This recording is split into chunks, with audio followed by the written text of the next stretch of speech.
Le concept est simple, dans une grande pièce boisée, l'invité d'honneur fait son entrée seul.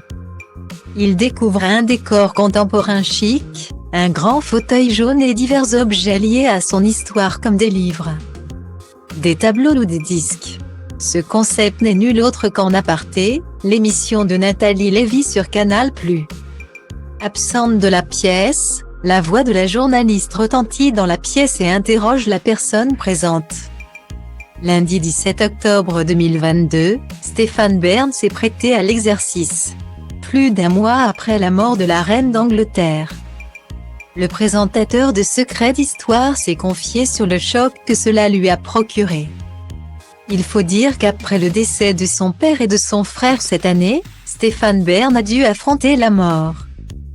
C'est comme si une page de votre vie se tournait, a-t-il expliqué. Le fervent défenseur du patrimoine a largement été interrogé par Nathalie Lévy sur ses connaissances du palais de l'Élysée.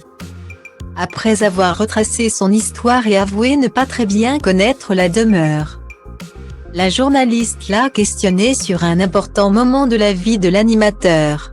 « Est-ce que vous pouvez encore vous asseoir sur les marches du perron ?» demande-t-elle. Surpris, Stéphane Bern ne s'attendait pas à ce que Nathalie Lévy connaisse cette histoire dont il détaille l'anecdote. De mémoire, c'était en 1985, se remémore-t-il à propos de cette histoire incroyable. À l'époque, il se rend à l'Élysée parce que le roi d'Espagne, Juan Carlos et la reine Sophie sont reçus sur place. Il n'y avait personne, je me retrouve comme ça dans l'Élysée, explique-t-il. C'est alors qu'il décide de s'asseoir sur les marches du perron.